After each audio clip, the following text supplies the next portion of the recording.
صراط الذین انعمت علیہم، یعنی ان جماعتوں پر میرا انعام اور اکرام ہے۔ تو اللہ کے مالک وہ کون تیری جماعت جو اللہ کہہ رہا ہے کہ میری ان جماعتوں پر انعام اور اکرام ہے؟ پروردگار عالم خالق تو ہی بتا دے۔ تو اللہ تبارک و تعالیٰ نے قرآن میں ذکر کیا، قرآن میں بسم اللہ الرحمن الرحیم، من النبیین والصدیقین والشہداء والصالحین۔ کہو سبحان اللہ۔ ایک حرف پہلا 10 نیکیاں عطا فرماتا ہے، ایک حرف، اور اللہ ایک فرشتہ بھی پیدا فرماتا ہے۔ نبی کی جماعت پہ اللہ کا انعام اور اکرام، صدیقین کی جماعت پہ اللہ کا انعام اور اکرام، شہداء کی جماعت پہ اللہ کا انعام اور اکرام، اور صالحین جتنے ہیں قیامت جتنے ولی آئے اللہ کا ان پہ انعام اور اکرام ہے۔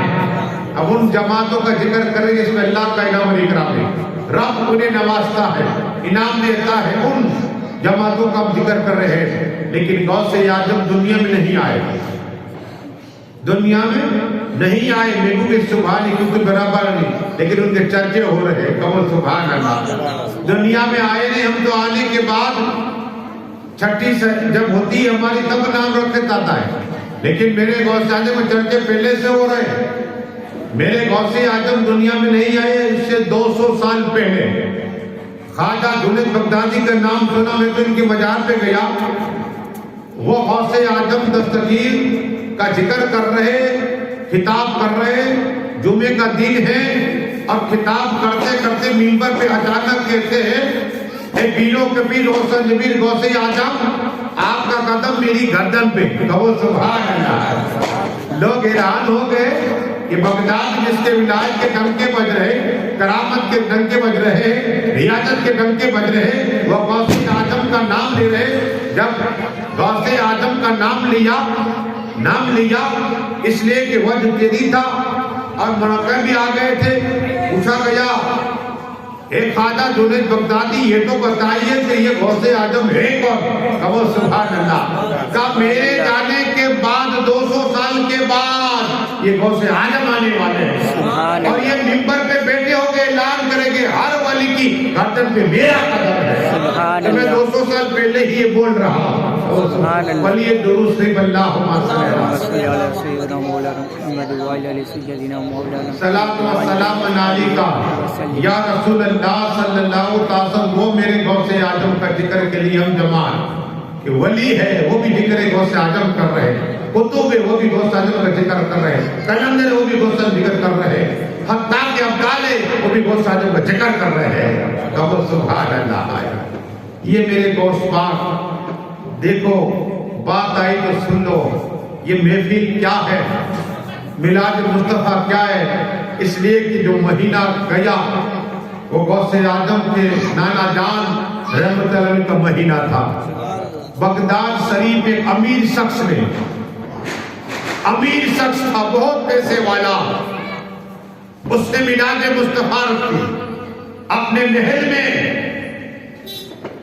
بہت پیسہ دیا، سونا چاندی اللہ نے، لیکن اس نے سب امیروں کو بلایا، اس کو امیروں کو بلایا، دولت مندوں کو بلایا، لیکن بغداد شریف میں ایک رسول ہاشمی کی عاشق رہا کرتی تھی۔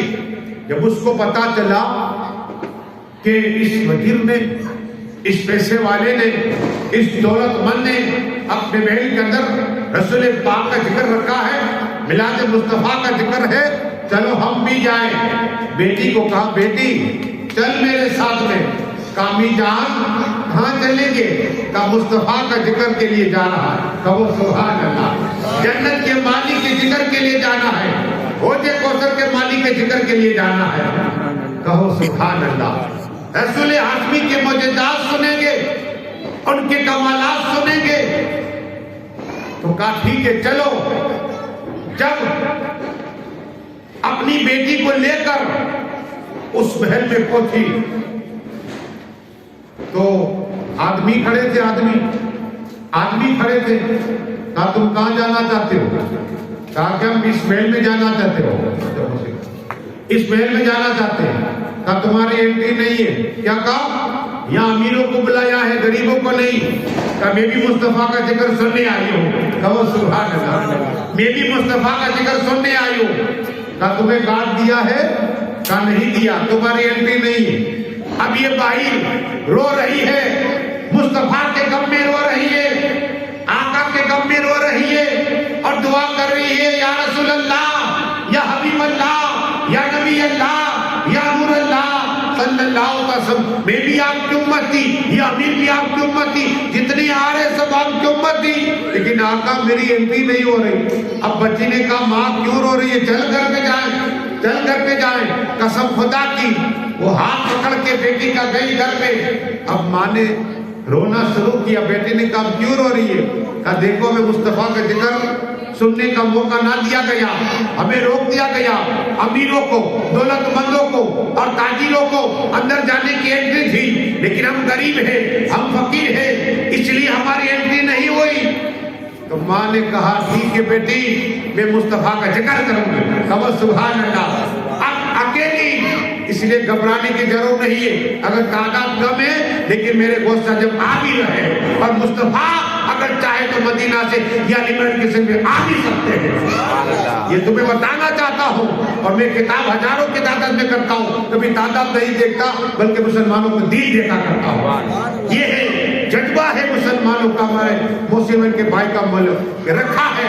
اب بغداد کی بات سنو, جس غوث ذکر کے لیے میں نے وہی بغداد شریف جہاں خواجہ جنید بغدادی آرام فرما رہے, قریب چلو تو آپ کربلا محلہ آئے گا, وہاں تاجدار کربلا امام حسین آرام فرما رہے, ابا سلمدار آرام فرما رہے. وہ بغداد کی بات میں سنا رہا ہوں. وہ عورت کھڑی ہوئی, بیٹی کو کہا میرے بیٹی سامنے بیٹھ جاؤ, میں مصطفیٰ کا ذکر کروں گی. کہو سبحان اللہ. صرف دو ہے, یہاں تو بہت ہے, وہاں دو ہے. دو, ایک ماں ہے اور بیٹی ہے, اور جسے روک دیا گیا تھا. کیا روک دیا گیا تھا؟ امیر نہیں تھے, نہیں روک دیا گیا تھا. اب ماں بیان کرتی ہے, اے بیٹی سن, وہ رسول پاک ہے جس کی بارگاہ میں فرشتے آ رہے ہیں. کہو سبحان اللہ. دن رات, دن میں 70,000 فرشتے آتے ہیں, اور الصلاۃ والسلام علیک پڑھ کے چلے جاتے ہیں. جو ایک بار آتا ہے قیامت تک دوسری بار موقع نہیں ملے گا. کہو سبحان اللہ. وہ مصطفیٰ ہے. وہ عورت بیان کرتی ہے, بیگم کی محبت دیکھیے, رسول پاک کی محبت دیکھیے. ارے کوئی کام نہیں ہے, قبر میں میرے آقا آئیں گے, ہاں رسول پاک آئیں گے, آقا آئیں گے. ارے وہ عورت کہہ رہی ہے, اے بیٹی وہ بیگم ہے صلی اللہ علیہ وسلم, کس طرح اشارہ کیا چاند کے دو ٹکڑے ہو گئے تھے. کہو سبحان اللہ. اور اشارہ کیا تو پھر سے چاند مکمل ہو گیا. کہو سبحان. جیسا آقا اصلی شکل میں آ گیا. وہ آقا ہے تو انگلی اٹھا دے تو سورج کو پلٹا دیا کرتے ہیں. کہو سبحان اللہ. وہ رسول ہاشمی ہے صلی اللہ علیہ وسلم. ان کے کمالات اللہ بھی بے مثل اور مصطفیٰ بھی بے مثل. اللہ بھی نور اور مصطفیٰ بھی نور ہے. اللہ بھی اول ہے, مصطفیٰ بھی اول ہے. کہو سبحان اللہ. آپ کے بولے مصطفیٰ کیا بات سناؤ, اللہ اول ہے, یا حی القیوم میں ہمیشہ سے ہمیشہ رہنے والا ہے, اور اللہ نے اپنے نور سے مصطفیٰ کو پیدا فرمایا ہے. اس لیے اول ہے, مخلوق میں اول, نبی میں اول ہے. کیا؟ ہاں اللہ کی کرم دیکھیے, اللہ کا ذاتی علم ہے, مصطفیٰ کو علم عطا کیا گیا ہے. ہاں وہ مصطفیٰ کا ذکر کر رہے. کون؟ وہ غریب عورت, وہ غریب عورت ذکر کرتی ہے. تعلق پیروں کے پیر, روشن جمیل, غوث اعظم دستگیر, تمام ولیوں کے سردار, تمام ولیوں کے آقا اور مولا, اپنے حجرے پاک سے کھڑے ہوئے مریدین دیکھ رہے ہیں کہ پیر و مرشد کہاں چلتے, جہاں پیر ہو وہاں مرید, جہاں رسول ہاشمی جاتے وہ صحابہ کرام, ایک طرف صدیق اعظم بھی ہوتے, عمر فاروق اعظم بھی ہوتے, عثمان غنی ہوتے, مولا علی بھی ہویا کرتے تھے. کہو سبحان اللہ. پیر کا دامن تھامو, اہل بیت پاک کا دامن کھولو, دنیا میں بھی کامیابی, آخرت میں بھی کامیابی جائے. ہاں بھالے بھائیوں, درود شریف پڑھیے اللہم صلی اللہ۔ مجھے محسن بھائی کا فون ہے کہ ہمارے چشتی باپو اعجاز باپو کہا ارے یہ پیر ہے اور پیر کا چہرہ دیکھنا بھی عبادت ہے، پیر کا چہرہ دیکھنا بھی، بیٹھے رہو گے تو عبادت کا ثواب ملے گا، بیٹھے رہو گے ثواب ملے گا۔ میرے خواجہ 20 سال تک پیر کا چہرہ ہی دیکھتے رہے، ہاں صرف دیکھتے دیا کرتے، مسلح کے تو خوب خدمت کی پوری دنیا میں۔ یا خواجہ کیسے نہ رہے لیکن پیر نے دعا کی، وہ بھی کعبہ شریف پہ جا کے دعا کی ہے۔ خواجہ عثمان نے کہا دعا کی، کعبہ شریف کے پاس دعا کی کہ میرے خواجہ کو چمکا دے، میرے بیٹے معین الدین کو چمکا دے۔ پوری دنیا میں نام ہے ڈر کے بچ خواجہ سے، کرامت کے، عظمت کے، بزرگی کے۔ یہ پیر کا صدقہ، پیر کی دعا ہے، تو پیر کی دعا لو، ماں باپ کی بھی دعا لو، عالموں کی دعا لو، ماں باپ کی بھی دعا لو۔ میرے گوشت پاک نے ماں کی خدمت کی ہے اور ماں کا چہرہ دیکھنا، باپ کا چہرہ اللہ حاج مبرور کا ثواب بھی عطا فرماتا ہے، ایسے 4 لاکھ روپے۔ لیکن اگر صبح اٹھ کے مسکرا کے ماں باپ کا چہرہ دیکھ لیا تو اللہ حج کا ثواب عطا فرما دیتا ہے۔ فری میں ہے، یہ فری میں ہے۔ ماں کی دعا بنی اسرائیل نبیوں کی طرح ہے۔ کیا ماں کیسی بھی ہو، اسی ماں رابعہ بچ ہو، کیسی بھی اپنے بچے سے دعا کر دی گی نا تو ماں کی دعا اللہ قبول فوراً کر لیتا ہے، فوراً دعا قبول ہوتی ہے ماں کی دعا۔ اب بنی اسرائیل کی بات سنو، حضرت جرجس علیہ السلام، تم نے نام کی پہلی بار سنا اور سناؤ تو ایمان تازہ ہو جائے گا۔ حضرت جرجس علیہ السلام بنی اسرائیل کی طرف گئے نبی بن کے اور کہا لوگوں میں اللہ کا نبی ہوں، لا الہ الا اللہ، لا الہ الا اللہ، اللہ ایک ہے۔ تو لوگ مانے نہیں، کیا کہا؟ اور بادشاہ تو تھا، بادشاہ اس نے کیا کیا؟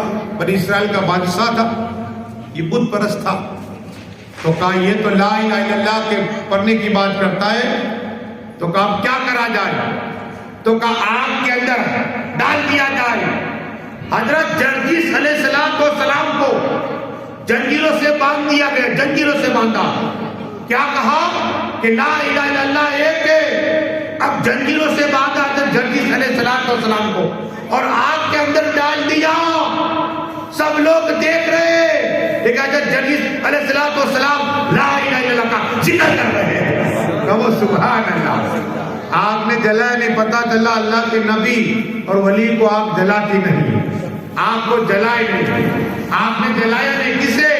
اللہ کے نبی حضرت جرجس علیہ السلام کلمہ پڑھتے پڑھتے باہر آ گئے۔ کہو سبحان اللہ۔ یہ تھا معجزہ، یہ تھا معجزہ۔ اب یہ دیکھ کر 4000 کے مسلمان کلمہ پڑھا، کتنوں نے؟ 4000۔ اب اس میں سے ایک شخص نے کہا کہ اگر آپ اللہ کے نبی ہیں آپ مردے کو زندہ کیجیے۔ پھر میں گوشت پاک کی بات کروں گا، پھر حضرت جرجس علیہ السلام کی بات سنیے۔ کیا کہا؟ اگر آپ اللہ کے نبی ہیں تو مردے کو زندہ کیجیے۔ کہا ٹھیک ہے، چلو قبرستان۔ حضرت جرجس علیہ السلام لوگوں کو لے کر قبرستان پہنچے اور وہاں جانے کے بعد دعا کی اللہ کرم عطا فرما، رحم عطا فرما، اور کہا قم بدین اللہ، ایک نہیں، 1000 نہیں، 2000 نہیں، 3000 نہیں، بلکہ 12000 مردے زندہ ہو گئے۔ کہو سبحان اللہ، مطلب کہ کہو سبحان اللہ، 12000 مردے زندہ ہو گئے۔ حضرت جرجس علیہ السلام دیکھ رہے 12000 مردے سے ایک مردے کی ملاقات بات کی جس کا نوفل نام تھا۔ کہا تو بتا کتنے سال سے دفن ہوا ہے؟ کیا تو بتا کتنے سالوں سے دفن ہوا ہے؟ کہا 4000 برس ہو گئے۔ کہو سبحان اللہ، 4000 برس سے دفن ہوا ہو اور 4000 برس سے قبر کے اندر ہے۔ حضرت انہیں زندہ کر دیا حضرت جرجس علیہ السلام نے۔ کہو سبحان اللہ۔ اب پیروں کے پیر روشن جمیل غوث اعظم کے سب نانا جان کے پاس بیٹھے ہیں۔ کیا؟ نانا جان کے پاس بیٹھے ہیں۔ اب کھڑے ہوئے، ہمارا کھیل کیا ہوتا ہے، بچے کھیلتے کوئی فٹ بال کوئی کرکٹ، لیکن غوث اعظم کا کھیل سنیے۔ غوث اعظم بچے کو جمع کرتے کہتے لا الہ الا اللہ، لا الہ الا اللہ پڑھا کرو، کہو سبحان اللہ، پڑھا کرو۔ یہ غوث پاک کا کھیل تھا۔ میں بغداد سے آج بھی شام کے وقت میں بچے فٹ بال کھیلتے، مدینہ شریف میں گیا رسول پاک کی بارگاہ تھوڑا آگے بڑھا تو چھوٹے چھوٹے بچے فٹ بال کھیلتے، تو وہاں فٹ بال زیادہ چلتا ہے، ہمارے کرکٹ زیادہ چلتا ہے، خیر لیکن ایک گیم ہے۔ بتانا یہ ہے کہ میرے غوث اعظم کا بچپنا ہے اور ان کے نانا جان کے پاس بیٹھے ہیں، پھر تھوڑے باہر گئے ٹہلنے کے لیے، ایک عورت آئی روتی ہوئی آئی اور حضرت عبداللہ سمیع رحمۃ اللہ تعالیٰ علیہ کی بارگاہ میں، یہ عبد کون ہے؟ یہ امام حسین کی اولاد ہے، کہو سبحان اللہ، مولا حسین کی اولاد ہے حضرت عبداللہ سمیع رحمۃ اللہ تعالیٰ علیہ۔ وہ عورت روتی ہے، کہتی ہے سرکار آپ گھر بتا فرمائیے، تو آنکھ بند کی، ولی آنکھ بند کر لوگ میں کچھ دیکھ لیا کرتے، آنکھ بند کی، آنکھ کھولی، کہا بہن یہ تیرا بچہ ہے نا؟ بولے ہاں۔ یہ تو مر چکا ہے، دفن کر دے۔ بھئی اس لیے تو آپ کی بارگاہ میں دفن نہیں کرنا تھا، اس لیے تو آئیو، آپ اللہ کے ولی ہے، آپ اللہ کے دوست ہیں، دعا کر دیجئے میرے بچے کے لیے۔ کہا میں دعا نہیں کروں، اس لیے کہ لوہے محفوظ پہ لکھے کہ اس کی عمر ختم ہو گئی، اس کی عمر ختم ہو گئی۔ تو اسرائیل علیہ السلام کو سر قبض کر لیے۔ آپ اللہ کے ولی، آپ اللہ کے رسول، آپ امام حسین کی اولاد ہیں، مولا حسین کی اولاد ہیں۔ اب یہ گفتگو ہو رہی ہے، رو کے بات کر رہی عورت، دور دراز غوث اعظم سن رہے، چھوٹے سن رہے کہ میرے نانا جان سے کچھ بات کر رہی ہے عورت۔ اب کہا جا بہن گھر میں چلی جا، تیرے شوہر کو کیا دفن کر دے۔ اب یہ ہاتھ میں بچے کو اٹھائے، سینے سے لگایا، ماں کی دفعہ کتنی بھی تکلیف ہو، وہ ماں ہے تو بھوکی دیتی ہے، بچے کو کھانا کھلاتی ہے، ماں ہے، ماں خود پیاسی دیتی ہے، بچے کو کھانا کھلاتی ہے، کتنی بھی تکلیف لڑکا دے لیکن ماں کبھی نہیں کرتی ہے۔ ایک ماں 4 بچوں کے پیٹ بھرتے، لیکن آج میں نے یہ دیکھا کہ 4 بچے ماں کا پیٹ نہیں بھر سکتے، میرے پاس روتے لوگ آتے۔ یہ پوزیشن ہو، اسلام نے کہا، آقا نے کہا کہ تمہاری جنت ماں کے قدم کے نیچے ہے، کہو سبحان اللہ۔ اور غوث پاک کہتے ہیں لوگوں، آقا نے تو یہ فرمایا کہ ماں کے قدم میں جنت ہے نا، میں میری ماں کے قدم سے تو جنت کی خوشبو پا لیا کرتا تھا، ماں کے قدم کو چومو۔ آج میری زندگی میں ایک واقعہ ہوا، آپ حیران ہو جاؤ گے۔ اب یہ کیوں سنیے، پڑھیے، درست پڑھی، بتاؤ اللہ ماں کی دعا کیا کرتا ہے، ماں کی دعا کیا ہے سنیے۔ میں گھر سے نکلا، میری ماں نے بولا کہ یہ بیٹا چپل سینا ہے، تو میں بازار میں گیا۔